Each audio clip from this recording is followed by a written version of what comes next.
This video is going to be over the top 10 best devil fruits in Blox Fruits. So if you guys enjoyed this video, remember to subscribe to the video, guys. Alright, so coming in 10th place is going to be the Love Fruit. Now, as you guys probably know, Love recently received a rework that has made Love a lot better overall. Now, not only is it extremely good for comboing now, as you guys can see, the moves work pretty fluently. It's a new fruit. You guys can expect it to be good. But the Flamingo Ride also is a toggle ability, which means you don't need to hold it, combined with the fact that you can actually use abilities on the Flamingo, which actually makes it even stronger than it would be otherwise, because you could just use moves while flying around. And I'm sure I don't need to tell you how broken that is. I'm sure you guys have experienced that with Dragon. And also the best ability of Love, which is actually the ult. This can help you with grinding. It also help you with player killing. Like you guys can see, it hits him, it does like 1k damage, and then the NPC actually attacks them. Look at the sword damage off the NPC. It does like 1k, and then you can use the actual Love fruit to then do damage to them as well. So basically, Love is just a pretty good fruit overall now. Now coming to 9th place, it could be one of my personal favorite fruits, Blizzard. Now Blizzard's going to be mainly good for factory raids, but also could be quite good for PvP and sea beast grinding. Now please be aware, when it comes to Blizzard, it's going to be one of those things that you kind of just spam the abilities for. So if you don't like spamming your abilities, Blizzard's not really going to be for you. But if you enjoy spamming and you enjoy just having a little bit of fun, Blizzard's going to be great for you overall. All right, so coming in 8th place is going to be both Spirit and Rumble, both for honestly different reasons. Now we all know why Spirit is here. Let's be real here. Spirit does some of the highest damage output that you have ever seen in a fruit. Pretty much, if you land a single freezing ability of Spirit, they're literally instantly dead. So if you land any stun whatsoever and you actually are somewhat decent at the game, Spirit will pretty much immediately one-shot them. Not only that, but one of the spirits that you can actually summon traps the opponent whenever they're on the ground. So if they touch the ground, they will immediately get stunned by the spirit, as you guys can see. So you can just follow it up with a bunch of abilities afterwards. Honestly, just an absolutely amazing fruit, all things considered. Now, like I said, another one coming in 8th place is going to be Rumble. I'm not going to talk about this that much because it should be fairly obvious, but Rumble is an amazing fruit for both Fruitmans and Swordmans. It just has pretty good stuns overall, and then the fact that it could teleport 3 times without any cooldown makes it extremely good for escaping fights. Now, the main issue with Rumble is honestly that sometimes the abilities are quite hard to hit. They kind of rely on the opponent walking straight into you. So if the opponent doesn't walk straight into you, you're kind of not going to hit them whatsoever. I mean, unless you're going to be using Thunder Bomb. Thunder Bomb will probably hit them. All right, so coming in 7th place is going to be the Portal Fruit. Now, I'm going to go ahead and eat the Portal Fruit right in front of you guys, but the Portal Fruit is overall just going to be here mainly for the travel ability, which is, of course, World Warp. As you guys can see, you can teleport anywhere you want. I'm just going to teleport back to Cafe. It's just a really good teleporting ability. It's probably the best fruit to have as a permanent in the entire game, besides Buddha, of course, just because of the actual use of it, because now you can actually go to the shop and click permanent fruits, and as you guys can see, you can equip it anytime you want. So yeah, it's actually really good as a permanent fruit now, just because you can equip it anytime and teleport anytime you want. Now, for PvP, it also is quite good just because the combos, they're really insanely easy to hit. It's really easy to run away or start combos with people against this, and it has a really cool ult overall. All right, so coming in 6th place is, of course, going to be the Dragon Fruit. Now, the Dragon Fruit is honestly an extremely good PvP fruit, but I'm sure you guys are aware that Dragon Fruit, like, it's pretty bad for anything besides PvP. But when it comes to normal PvP content, the actual base moves, not even in the transformation, are actually quite good, simply because they do lots of damage. They're extremely quick to come out, even though the cooldowns, as you guys can see, they are quite long. Probably some of the longest cooldowns on abilities in the game. They're actually extremely easy to combo with, and they do a lot of damage. Heatwave Beam also has a huge hitbox on it, but in my opinion, the best thing about Dragon is the transformation. Now, you do have to have Max Fury to do the transformation, but once you do this, you get a ton of damage resistance. That's with the fact that you are permanently flying, and you can pretty much just spam the abilities 24/7. Now, the main issue with this transformation, it makes your hitbox absolutely massive.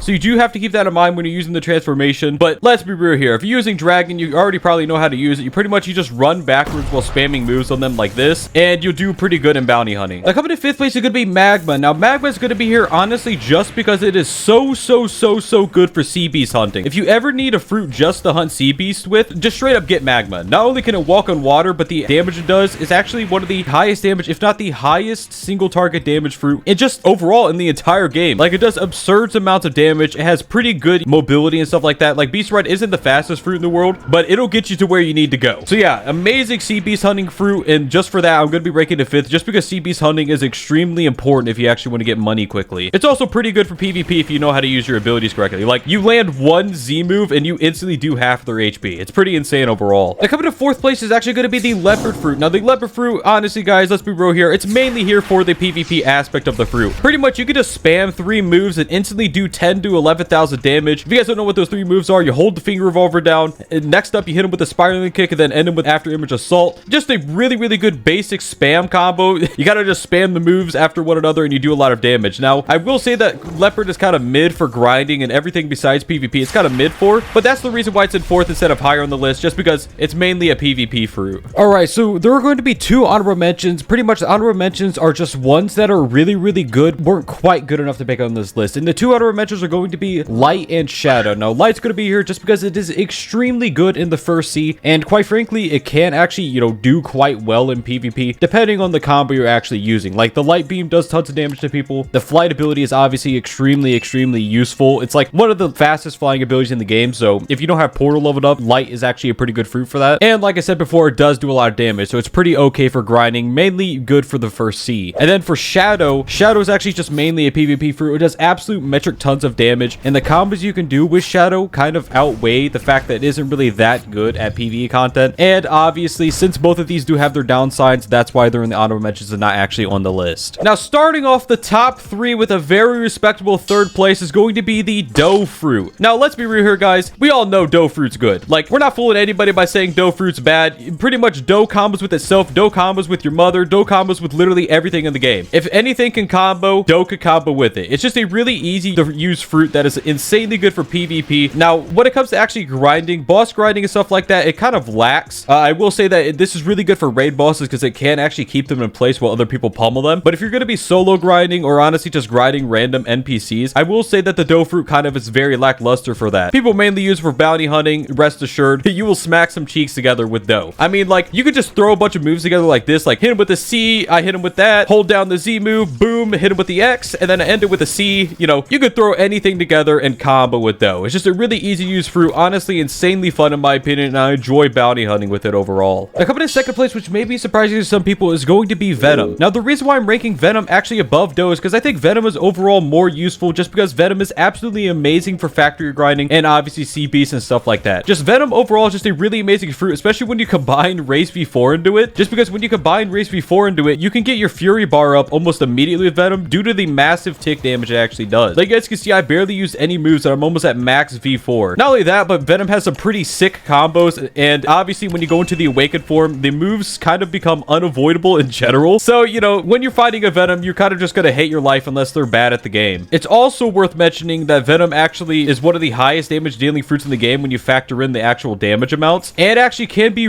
extremely useful for grinding based on how you use the fruit. So yeah, Venom is definitely an S++ tier fruit right now, especially just because after they added Race before, Venom became even stronger. Now, coming to 1st place as a surprise to absolutely nobody is going to be the Buddha fruit. Now, the Buddha fruit, you guys are thinking, I know you're thinking right now, oh my gosh, not another Buddha fruit. And I'm just gonna be honest here, Buddha is just amazing. It's good for a reason. Even though they nerfed the M1 damage of Buddha, the reason why I'm doing no damage is because my sword stat is like at nothing. If you guys had your sword stat at max, you'd be doing an insane amount of damage to people. Not to mention the fact that they actually freaking buffed Buddha. Yes, yeah, I know it's absolutely absurd to hear about, but they actually buffed Buddha. So when you actually go into the Buddha form, they buffed the normal ability so that they actually do more damage than they used to do. Like, look, I just dealt 25,000 damage just from using Buddha abilities. Like, Buddha is not even just a sword main fruit anymore. It does so much damage that you can just straight up just spam Buddha moves and actually have a chance at PvP. But obviously, the main reason why Buddha here is it's absolutely amazing for literally every type of grinding besides sea beast grinding, and it's an insanely easy to use fruit. So pretty much you get Buddha and you kind of just instantly win the game because you can grind, you could PvP, you could do pretty much everything in the game. It is also one of the most boring, if not the most boring fruit in the game. If you want to fight me on that, that's fine. But let's just be real here for a second. It's an extremely boring fruit, but oh my gosh, it is kind of just the epitome of the perfect fruit in the game. Good for PvP, good for grinding, makes other things good so you don't even need to invest in the fruit stat if you don't want to. And yeah, I mean, it's just amazing. Let's be real here. Anyways, guys, that's going to be it for this video. If you enjoyed this video, remember to subscribe. Hope to see you guys. Bye-bye.